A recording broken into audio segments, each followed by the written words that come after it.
झुके नहीं वह मुगलों से, अनुबंधों को ठुकरा डाला, मातृभूमि की भक्ति का नया प्रतिमान बना डाला, नया प्रतिमान बना डाला। जी हाँ दोस्तों, आज मैं बात कर रहा हूं राजस्थान के ऐसे ही वीर शिरोमणि महाराणा प्रताप की। महाराणा प्रताप जिनको इतिहास में आज भी याद किया जाता है और जो राजस्थान के मेवाड़ राज्य का एक बहुत ही शानदार नाम, चमकता सितारा था, जो अकबर की नाक में दम करके रखा था। मैं बात कर रहा हूं ऐसे ही वीर महाराणा प्रताप की। महाराणा प्रताप का जो जन्म था, महाराणा प्रताप का जन्म, आपको तारीख याद रखनी है 9 मई 1540। लेकिन एग्जाम में ये नहीं पूछता है, एग्जाम में हिंदी कैलेंडर के हिसाब से पूछता है, तो अपन को याद रखना है ज्येष्ठ शुक्ल तृतीया। अपन को ये याद रखना है ज्येष्ठ शुक्ल तृतीया को महाराणा प्रताप का जन्म। आज भी हल्दी घाटी में ज्येष्ठ शुक्ल तृतीया को प्रति वर्ष महाराणा प्रताप का जो है जन्म दिवस मनाया जाता है। ठीक है, तो अपन को याद रह जाएगा ये। अब अगर बात करूं जन्म स्थान की, यहां से देखो एग्जाम में क्वेश्चन पुट आउट होते हैं। जन्म स्थान अपन को याद रखना है कुंभलगढ़ दुर्ग। कुंभलगढ़ दुर्ग। अब कुंभलगढ़ जो दुर्ग है एक बहुत बड़ा दुर्ग है, उसमें एक लघु दुर्ग, उस लघु दुर्ग का नाम है कटारगढ़। ये कटारगढ़ दुर्ग हो गया। कटारगढ़ जो दुर्ग में एक महल स्थित है, उस महल का नाम है बादल महल। यहां से एग्जाम में क्वेश्चन आता है ऑप्शन में बादल महल, तो आपको बादल महल टिक आउट करना है।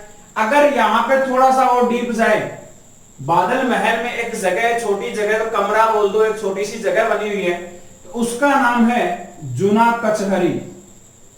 जूना कचहरी, वहां पे महाराणा प्रताप का जन्म हुआ था। तो अपन को याद रखना है कुंभलगढ़ दुर्ग। कुंभलगढ़ दुर्ग में एक लघु दुर्ग है कटारगढ़ दुर्ग। कटारगढ़ जो दुर्ग है उसमें एक महल बना हुआ है बादल महल। बादल महल में एक जगह है जूना कचहरी, यहां पे महाराणा प्रताप का जन्म हुआ था। बताया जाता है जो कटारगढ़ है उसको मेवाड़ की आंख के नाम से भी जाना जाता है। अगर आपसे पूछ लिया जाए मेवाड़ की आंख के नाम से किसको जाना जाता है, तो कटारगढ़ को जाना जाता है। कटारगढ़ इसका नाम क्यों पड़ा? इसकी जो शेप है वो कटार की भांति है। कटार आपने देखी हुई होगी, तो वो कटार की भांति जो है वो इसकी शेप है, इसलिए कटारगढ़ को मेवाड़ की आंख के नाम से भी जाना जाता है। तो अपन इसको याद कर सकते हैं, एग्जाम में ऐसे क्वेश्चन पूछते हैं तो अपन आसानी से याद कर सकते हैं। बताया जाता है कि कुंभलगढ़ की जो दुर्ग की जो दीवारें हैं, कुंभलगढ़ की दीवारें इतनी चौड़ी है कि 4 घोड़े और 4 हाथी अगर एक साथ चले तो आराम से चल सकते हैं। तो इसकी जो दीवार थी वो काफी चौड़ी थी। ठीक है, तो अपन को जन्म की तारीख और जन्म स्थान आराम से याद हो गया होगा, कोई दिक्कत वाली बात नहीं है। अब मैं यहां पे बात कर लेता हूं महाराणा प्रताप के पिता की।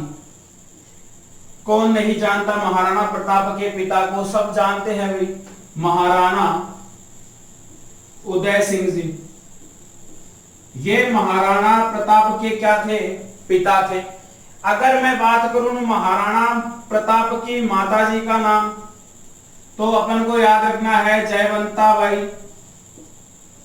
जयवंता बाई, कोई दिक्कत वाली बात नहीं है। अगर ये याद रखो तो ये बताया जाता है अखेराज सोनगरा। अखेराज सोनगरा की पुत्री, जो कि पाली के शासक थे। तो अपन थोड़ा सा यहां से याद कर सकते हैं अपन, अखेराज सोनगरा की जो पुत्री थी वो कौन थी? जयवंता बाई थी। ठीक है, ये हो गया इनके पिता का नाम, ये हो गया माता का नाम। अब महाराणा प्रताप की जो पत्नी थी, महाराणा प्रताप की पत्नी, वैसे तो 11 शादियां की थी महाराणा प्रताप ने, लेकिन उसकी जो प्रमुख जो रानी थी, वो प्रमुख मेवाड़ की रानी जो थी, उसकी बात अपन कर रहे हैं। तो मैं यहां पे लिख देता हूं पत्नी, वो थी अजब दे पंवार।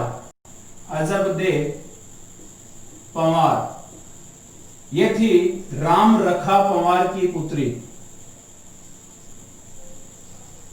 राम रखा पंवार की पुत्री,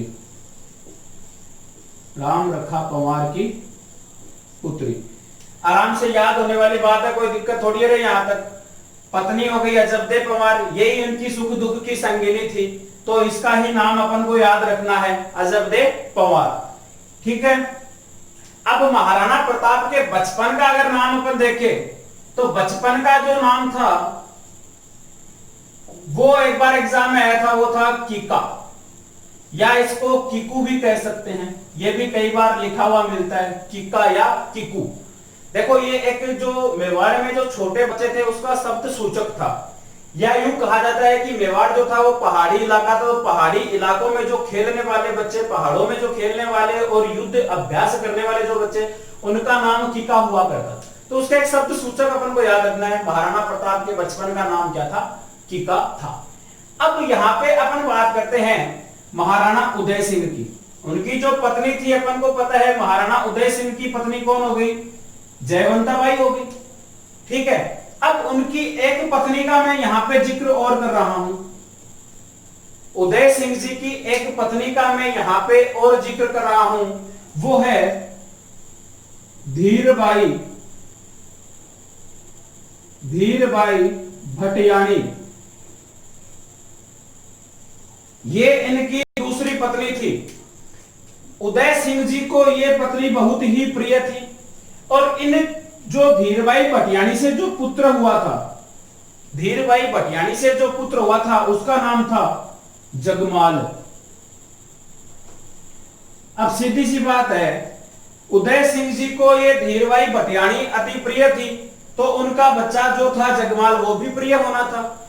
अब जब बात आई थी कि उनको उत्तराधिकारी बनाने की, तो उत्तराधिकारी बनाने की बात आई तो सीधी सी बात है यार कि महाराणा जो प्रताप थे वो ज्येष्ठ पुत्र थे, बड़े थे जगमाल से, लेकिन प्रिय होने के नाते उदय सिंह जी ने किसको राजगद्दी पर बिठा दिया था? जगमाल को राजगद्दी पर बिठा दिया था।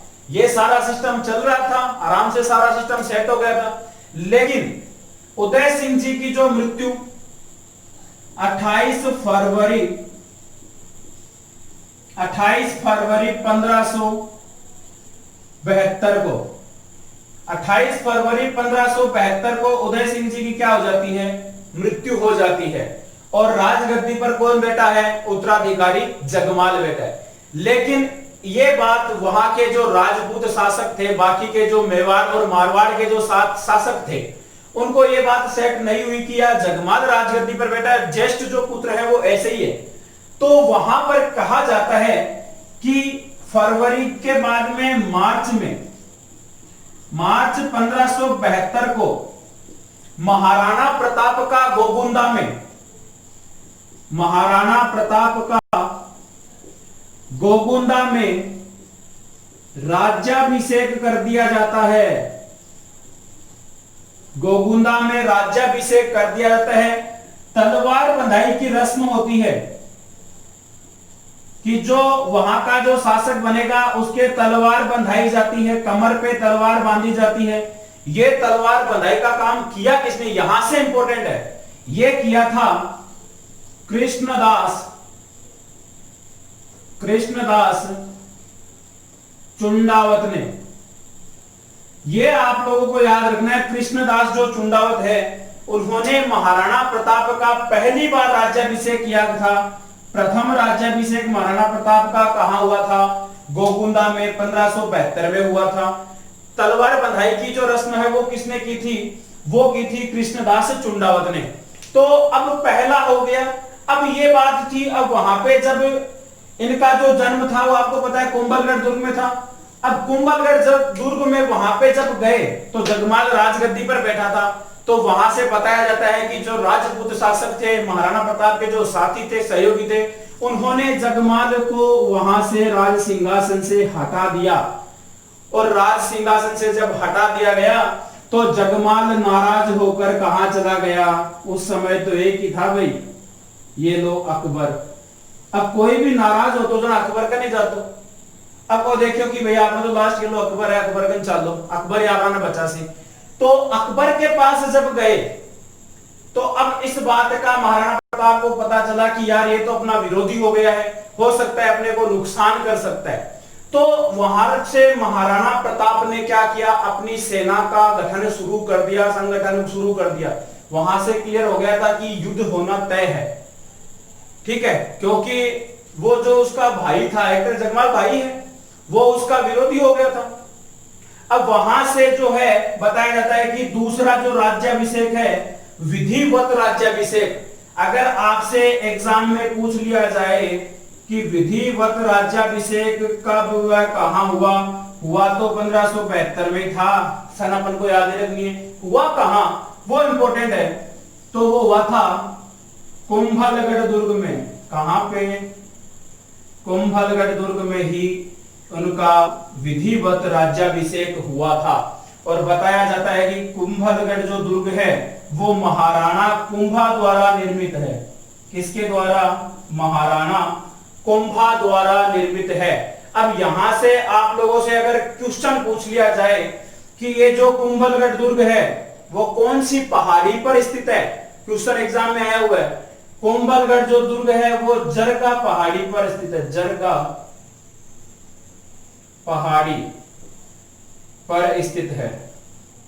ये अपन को याद रखना है कुंभा के बारे में, कुंभलगढ़ के बारे में, कुंभलगढ़ जो दुर्ग है उसके बारे में अपन को इतनी डिटेल याद रखनी है।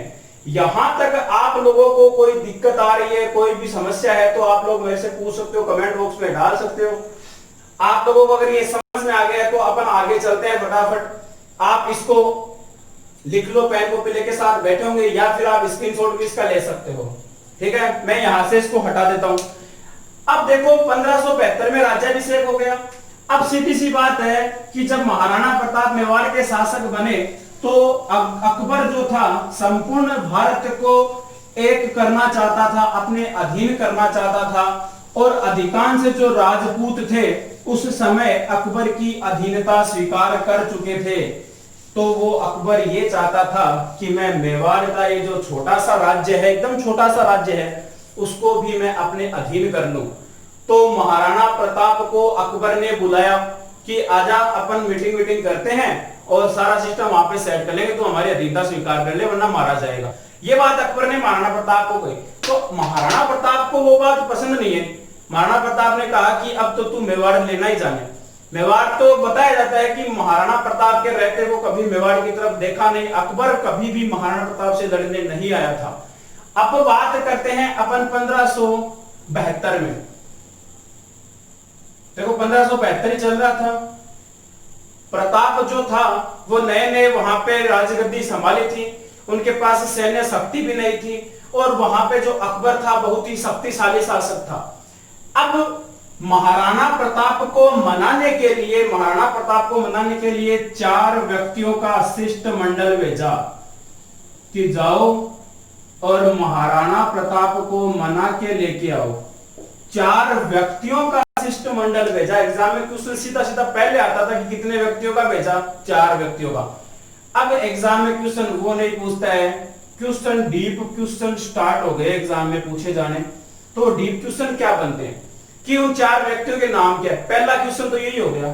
तो अपन को याद रखना है, एक छोटी सी ट्रिक बता रहा हूं, जम्मा बाटो। मारवाड़ी में बात करया करा, आप बोलिया करा कि यार जम्मा बाटो ही है, कोई नहीं पार पड़ा तेर से। तो भैया अपना ट्रिक याद करनी है, जम्मा भाटो। क्या याद करनी है? जम्मा भाटो। अब जम्मा भाटो से के नाम बना, 4 नाम बनेगा। 4 नाम, पहलो नाम जलाल खां कोरची,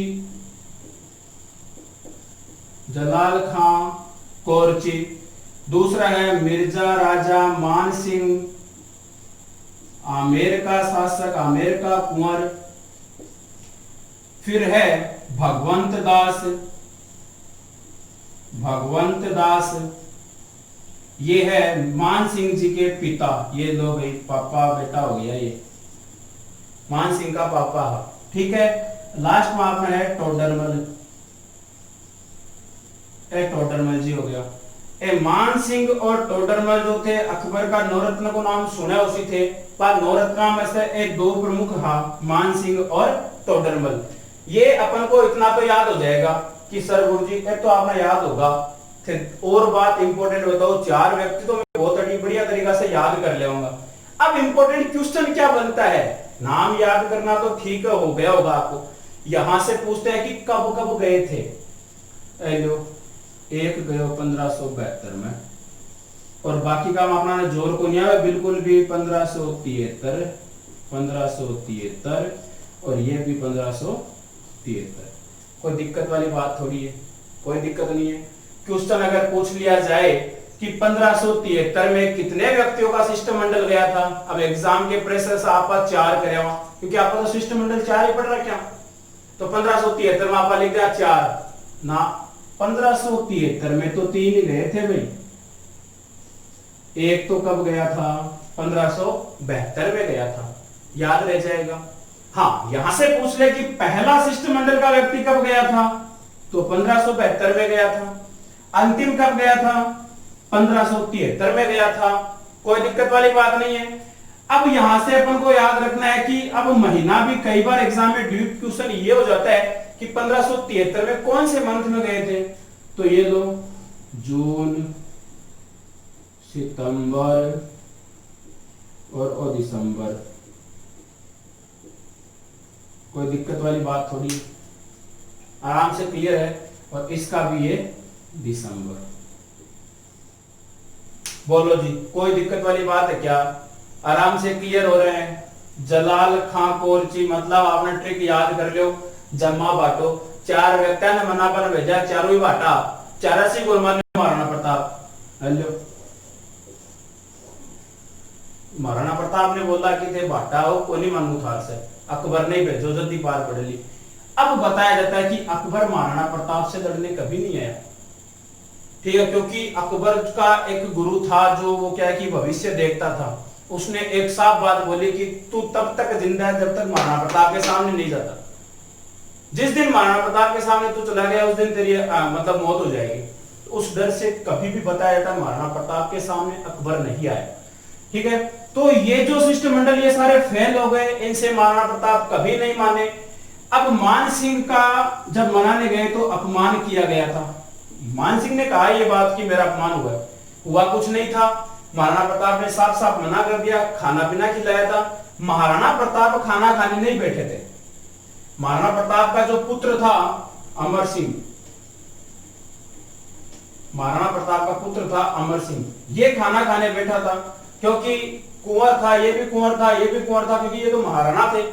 तो अमान सिंह को लगा कि यार मैं इतना बड़ा आदमी और मेरे साथ में महाराणा प्रताप खाना ही नहीं खा रहे, तो वो बात उनके लग गई और ये जाके अकबर के पास गए और अकबर को बोला कि मेरा तो अपमान कर दियो, मैं तो आज ही युद्ध करूं, मन तो ना अनुमति दे दो। अकबर बोले तू डट, आज ही अपन युद्ध को नहीं करना।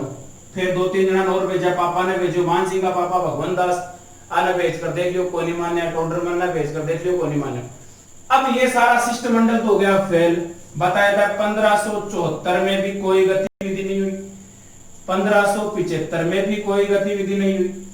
अब आवा 1576, 1576 में क्या हुआ, 1576 में क्या हुआ।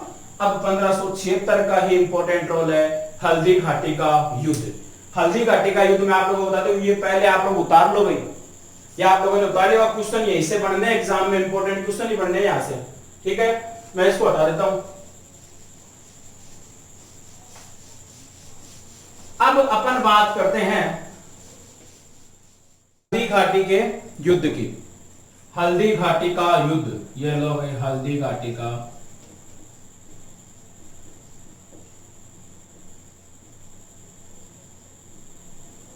हल्दी घाटी का जो युद्ध हुआ था वो अपन को उसकी तारीख याद रखनी है। उनकी दोनों ही जो तारीख है 18 जून 1576 और एक तारीख बताई जाती है 21 जून 1576।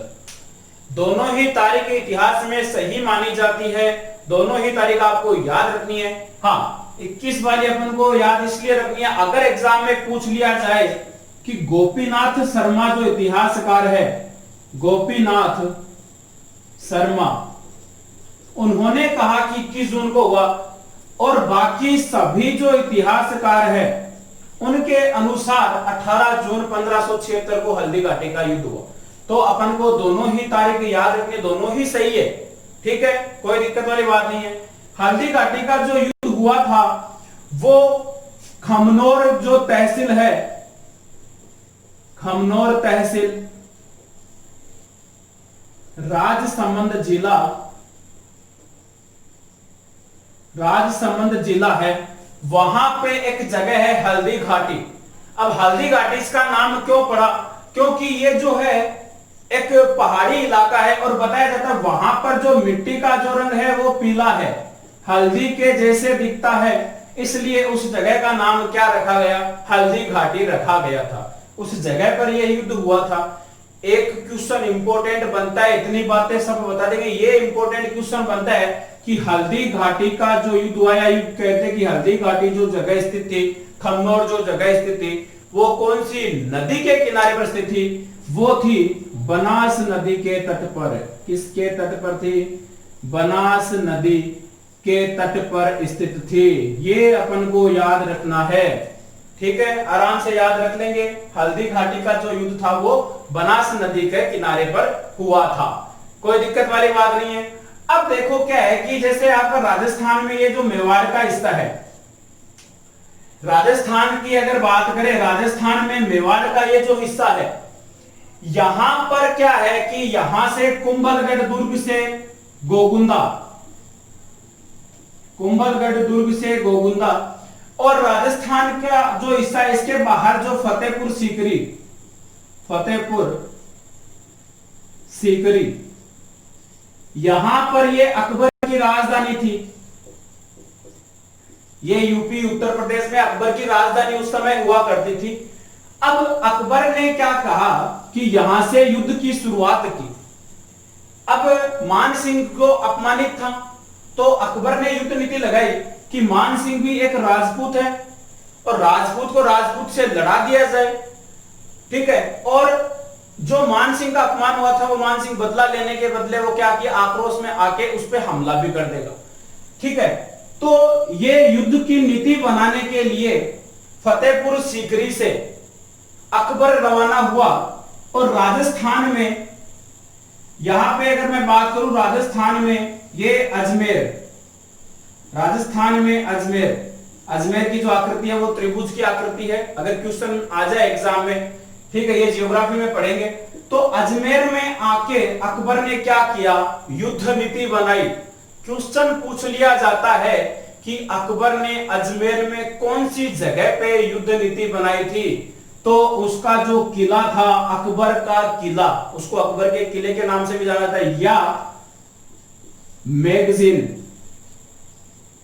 मैगजीन का किला भी बोलते हैं, याद रख लेना भाई, मैगजीन किला बोल दो या अकबर किला बोल दो, बात एक ही है, ठीक है, याद रह जाएगा मैगजीन, ठीक है। मैगजीन पत्रिका जैसे होती है, अकबर अखबार, ऐसे कुछ याद कर लेना, अखबार होता है, मैगजीन होता है, इस तरह से याद हो जाएगा। तो ये अकबर का था। तो फिर प्रताप ने कहां बनाया, प्रताप का तो वही था कुंभलगढ़ दुर्ग। तो प्रताप की युद्ध नीति कहां बनी थी, कुंभलगढ़ दुर्ग में। ये लोग कुंभलगढ़ दुर्ग में प्रताप की युद्ध नीति बना रही थी। अब अजमेर से जो थी सेना रवाना हुई, सेना का जो सेनापति था वो किसको बनाया गया था, मान सिंह को। कहा जाता है कि ये युद्ध तो अकबर और महाराणा प्रताप का था, लेकिन महाराणा प्रताप के सामने अकबर कभी नहीं आया, ठीक है।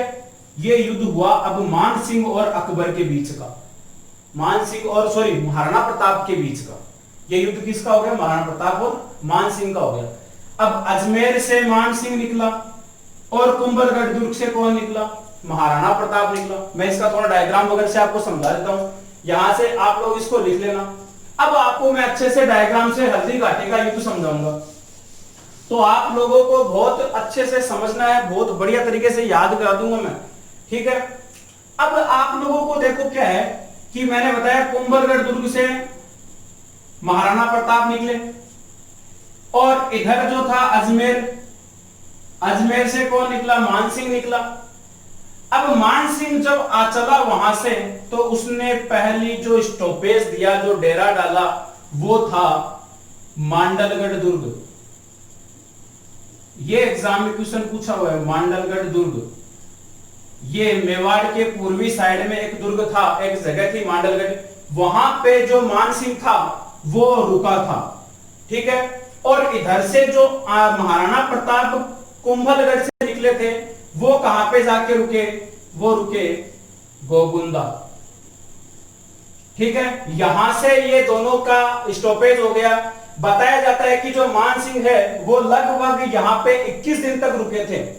लगभग कितने दिन तक रुके थे? 21 दिन तक। क्योंकि मानसिंह की जो सेना थी वो स्थल में, मतलब पहाड़ी इलाकों में लड़ने में सक्षम नहीं थी। वो एक समतल जगह जो थी उस पे लड़ने में सक्षम थी। 21 दिन में बताया जाता है कि उन्होंने जो है वो युद्ध कला सीखी, वहां पे पहाड़ों में युद्ध कैसे किया जाता है। उसके बाद में दोनों का जो अटैक हुआ था, दोनों की जो लड़ाई हुई थी, वो जगह हल्दी घाटी थी। खमनोर के पास में जो हल्दी घाटी जगह है, वहां पर ये युद्ध हुआ था। अब युद्ध की रूपरेखा देखो, युद्ध में क्या हुआ था। अब युद्ध में आमने सामने हो गए सारे। अब यहां पे तो थे महाराणा प्रताप, ये तो थे प्रताप जो अपने घोड़े चेतक पर बैठा था। महाराणा प्रताप का घोड़ा था चेतक, और इधर थे मानसिंह, ये थे मानसिंह जो किस पर बैठे थे? हाथी पर। हाथी का नाम क्या था? मर्दाना। याद रखना, मैं बोल रहा हूं घोड़े तो था महाराणा प्रताप का घोड़ा चेतक, और मानसिंह के हाथी का नाम क्या था? मर्दाना। याद रख लोगे। ठीक है। अब इसके जो बीच में तो थे महाराणा, अब इनके आगे सेना होती थी। यहां पे आगे सेना होती थी, ये सेना, यहां पे मैं थोड़ा सैनिक वगैरह बना देता हूं। ठीक है। और यहां पे कुछ सैनिक थे। अब सेना के आगे जो थे वो दो व्यक्ति थे। महाराणा प्रताप की सेना के आगे जो दो प्रमुख व्यक्ति थे, पहला जो प्रमुख व्यक्ति था उसका नाम है हकीम खां सुर। हकीम खां सुरी बोल दो, हकीम सुरी। बताया जाता है कि महाराणा प्रताप की सेना में एकमात्र मुस्लिम पठान था, एकमात्र हकीम खां सुरी, बहुत ही विश्वासी था। और दूसरा जो था वो था वो था कृष्णदास चुंडावत। कृष्णदास चुंडावत ये वही है जिन्होंने तलवार बांधी थी महाराणा प्रताप। ये महाराणा प्रताप की अग्रिम सेना के सेनापति थे, जिनको कहा जाता था हरावल। क्या कहा जाता था? हरावल। क्वेश्चन पूछा जाता है कि आगे की सेना में जो रहते हैं उनको क्या कहा जाता है? हरावल कहा जाता है। ठीक है। तो यहां पे तो ये हकीम खां सूरी हरावल हो गया पहला, और दूसरा हो गया कृष्णदास, ये प्रताप के, तो इसके भी हरावल थे। तो इसके जो दो हरावल थे वो थे, पहला था आसफ खां। याद रखना, एग्जाम में क्वेश्चन यहीं से उठने हैं। मैं एकदम डायग्राम से समझा रहा हूं, अच्छे से याद हो जाएंगे, वरना ये ना कंफ्यूजन वाला मैटर है। इसका जो था हरावल, हरावल था ये, वो था आसफ खां पहला, तो इसके भी दो थे। तो दूसरा था जगन्नाथ, जगन्नाथ कछावाहा, कछावा वंश के ये जगन्नाथ, ये हरावल थे इसके। ठीक है। इसके हरावल दो, इसके हरावल दो। अब प्रताप की सेना के पीछे भी थे और मानसिंह की सेना के पीछे भी थे, जिसको बोला जाता है चंदावल। क्या बोला जाता है? चंदावल।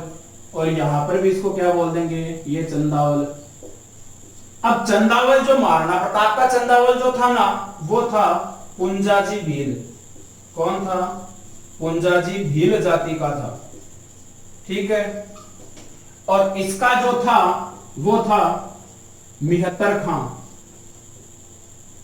मिहत्तर खां। कोई दिक्कत वाली बात नहीं है ना?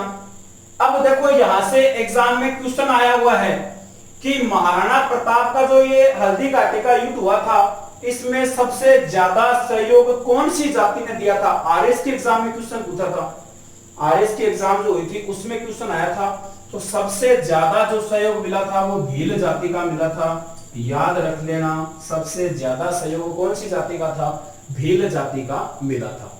ये हो गया चंदावल और हरावल की बात हो गई, ठीक है।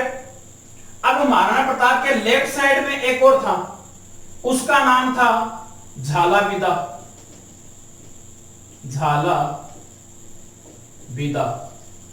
ये बहुत ही शानदार बंदा था। बताया जाता है महाराणा प्रताप के लिए अपने प्राणों की आहुति दे दी थी, महाराणा प्रताप को बचाने के लिए। बात करेंगे, अभी युद्ध करवाएंगे इनका। और इनके भी लेफ्ट साइड में एक बंदा था, उसका नाम था बदायूनी। ये लेखक था, सैनिक भी था, इतिहासकार भी था, और इसके लिए इंपॉर्टेंट ये कहा जाता है कि इस युद्ध का आंखों देखा हाल जो बताने वाला था, आंखों देखा हाल किसने बताया था, बदायूं ने बताया था। ये सारा लाइव कवरेज कर रहा था। अब अपन को बदायूं के अनुसार ही इस युद्ध की सारी बातें तैयार करनी है। ये लड़के भी आ जाता था और लड़ाई वड़ाई करके क्या है कि यहाँ पे आके अपनी किताब भी लिख देता था और लड़ लेता, 2-4 सैनिक मार देता था। तो अपन को ये याद रखना है, ठीक है, यहां तक कोई दिक्कत नहीं है ना। अब इनको लड़वा देते हैं थोड़ा सा अपन। अब देखो भाई, थोड़ा सा बढ़िया तरीके से मैं आप लोगों को समझा देता हूं। ये चीज आप लोगों को अच्छे से क्लियर हो रही होगी मेरे हिसाब से, कोई दिक्कत नहीं है ना। अब देखो, ये जो इनके हरावल थे, इन हरावल ने, महाराणा प्रताप के जो हरावल थे, उन्होंने इतने बढ़िया शक्ति से वार किया, बहुत ही खतरनाक तरीके से वार किया। बताया जाता है कि जब वार किया तो इनके जो हरावल थे, हासर खां और जगन्नाथ कछवा, ये मान सिंह के साथ में पीछे की तरफ धकेलना शुरू हो गए थे। इतना खतरनाक इनका वार था। जब सेना पीछे की तरफ जाती दिखी तो मेहतर खां, जो इसका जो चंदावल था, इसने थोड़ी सी क्या दिखाई, चतुराई दिखाई। उनको लगा कि ऐसे तो हार जाएंगे, तो मेहतर खां ने आवाज लगाई जोर से कि अकबर आ गया अतिरिक्त सेना लेके, अपना जो राजा है वो आ गया सेना लेके, घबराओ मत। तो इनकी सेना के आगे जो सेना जो खड़ी थी, उनका मनोबल बढ़ गया और वो वापिस क्या है, आगे की तरफ आने लग गए थे और उनका युद्ध स्टार्ट हो गया था। अब उस समय प्रताप ने क्या किया, ये देखो यहां से इंपॉर्टेंट है। प्रताप गया मान सिंह से लड़ने, चेतक घोड़े पे सवार था। बताया जाता है चेतक घोड़ा जो है, इस हाथी का जो सिर होता है उस पे अपने दोनों पैर रख देता है और महाराणा प्रताप जो है वो अपने भाले से वार करता है मान सिंह पर। बताया जाता है महाराणा प्रताप का जो भाला था वो 81 किलो का था, भाला 81 किलो का था, और जो कवच पहनते थे वो 72 किलो का था, 72 केजी का था, और तलवार जो थी वो लगभग 50 से 55 किलो की थी। टोटल युद्ध सामग्री की अगर बात करें तो 208 केजी की युद्ध सामग्री लेके जाते थे। खुद का वजन जो था वो 110 किलो का था, 7 फुट 5 इंच के थे। ये सारी बात, तो जैसे ही भाले से वार किया तो मान सिंह का जो था वो निशाना चूक गया और जो हाथी का जो महावत था वो महावत क्या था उस समय मारा गया। लेकिन जब हाथी पर पैर रखे, मर्दाना हाथी के सिर पर जब पैर रखा चेतक ने, तो बताया जाता है कि चेतक का जो पैर है, एक पैर कट गया था, ठीक है, एक पैर कट गया था। लेकिन इस बात का एहसास जो है वो महाराणा प्रताप को चेतक ने नहीं होने दिया। अब क्या है, ये बात जो है, अब उस समय महाराणा प्रताप जो है कि थोड़े थोड़े जख्मी होने लगे थे क्योंकि सेना के बीच में डर रहे थे। बताया जाता है कि अकबर की जो सेना थी वो 4:1 में सेना थी, मतलब उनके पास, अकबर के पास थे 80,000 और इनके पास थे 20,000। तो ये सेना का अनुपात था, मुट्ठी भर सैनिक लेके वो सेना युद्ध करने चले गए थे। अब ये जो हाल है, झालाविदा इधर से देख रहा था। अब झालाविदा को लगा कि महाराणा प्रताप जो है वो संकट में है। तो महाराणा प्रताप के पास झालाविदा गया और महाराणा प्रताप का जो मुकुट था वो झालाविदा ने धारण कर लिया और धारण करके महाराणा प्रताप को वहां से निकाल दिया, महाराणा प्रताप को वहां से भेज दिया और बताया जाता है कि खुद जो है वो वीरगति को प्राप्त हो गए थे। सेना ने समझा कि महाराणा प्रताप मारा गया, और जो उनका जो घोड़ा चेतक था उनको लेकर वापिस गोगुंदा से कुंभलगढ़ की तरफ जा रहा था। तो वहां पर एक नदी आती है, इतनी मतलब बताया जाता है कि इसकी दूरी जो थी बहुत ज्यादा थी। यहाँ पे महाराणा प्रताप का जो घोड़ा चेतक उनको लेके खड़ा था, अब उनको ये जो थी ये दूरी पार करनी थी। तो यहाँ से जो घोड़ा था वो छलांग लगाता है और बताया जाता है नाला जो था उसको तो पार करवा देता है। जैसे ही पार करवाता है वहां पे चेतक की मृत्यु हो जाती है। क्वेश्चन पूछा जाता है कि चेतक जहां पे मरा वो जगह कौन सी थी, वो था बलीचा। वहां पर चेतक की क्या बनी हुई है, छतरी बनी हुई है। ठीक है, चेतक की छतरी कहां बनी हुई है, बलीचा में चेतक की छतरी बनी हुई है। अब बलीचा से क्या हुआ, चेतक तो खत्म हो गया, वहां पे छतरी बना दी, और वहां से जो महाराणा प्रताप है वो कोल्यारी गांव चले गए। कोल्यारी गांव में उन्होंने अपना इलाज कराया, और इलाज कराने के बाद वो कहां चले गए, फिर अपने कुंभलगढ़ दुर्ग चले गए।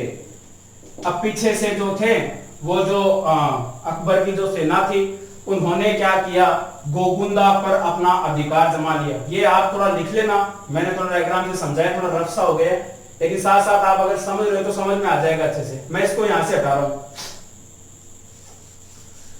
अब जो गोगुंदा था, गोगुंदा पर मान सिंह की सेना ने क्या कर लिया, अधिकार कर लिया, गोगुंदा को अपने अधीन ले लिया था। ठीक है, ये थी अपनी हल्दी घाटी। बताया जाता है कि इसका युद्ध का कोई भी निर्णय नहीं निकला, ना तो अकबर की जीत हुई ना महाराणा प्रताप की जीत हुई। ठीक है, अनिर्णायक युद्ध था। यहां से महाराणा प्रताप की युद्ध की नीति शुरू होती है और युद्ध शुरू करते हैं। इस हल्दी घाटी के युद्ध को कर्नल जेम्स टोड ने मेवाड़ की थर्मोपल्ली कहा है। मेवाड़ का थर्मोपल्ली क्वेश्चन यहां से आने हैं एग्जाम में। मेवाड़ का थर्मोपल्ली किसने कहा था, जेम्स टोड ने कहा था। इसको यहां पे अगर बात करें खमनोर का युद्ध किसने कहा, यह कहा अबुल फजल ने। और इसी हल्दी घाटी के युद्ध को गोगुंदा का युद्ध की संज्ञा किसने दी, गोगुंदा का युद्ध की संज्ञा किसने दी, जो आंखों देखा हाल बता रहा था वो था बदायूनी। ये अपन को याद रखना है, यहां से एग्जाम में काफी बार क्वेश्चन पुट आउट होते हैं। कर्नल जेम्स टोड ने क्या कहा था, मेवाड़ की थर्मोपल्ली कहा था, खमनोर का युद्ध कहा था अबुल फजल ने, और गोगुंदा का युद्ध किसने कहा था, बदायूनी ने कहा था। इसके आगे का जो महाराणा प्रताप के जो संघर्ष है, युद्ध नीति का संघर्ष है, वो अपन नेक्स्ट वीडियो में पढ़ेंगे। ठीक है दोस्तों, उम्मीद करता हूं आपको मेरा ये वीडियो पसंद आया। अगर वीडियो पसंद आए तो प्लीज वीडियो को लाइक करें, शेयर करें, और ज्यादा से ज्यादा शेयर करें। मुझे मनोबल मिलता है, आप लोगों के शेयर और लाइक से मेरा मनोबल बढ़ता है। मिलते हैं नेक्स्ट वीडियो में महाराणा प्रताप के साथ में, तब तक अपना ध्यान रखिए। जय हिंद, जय भारत।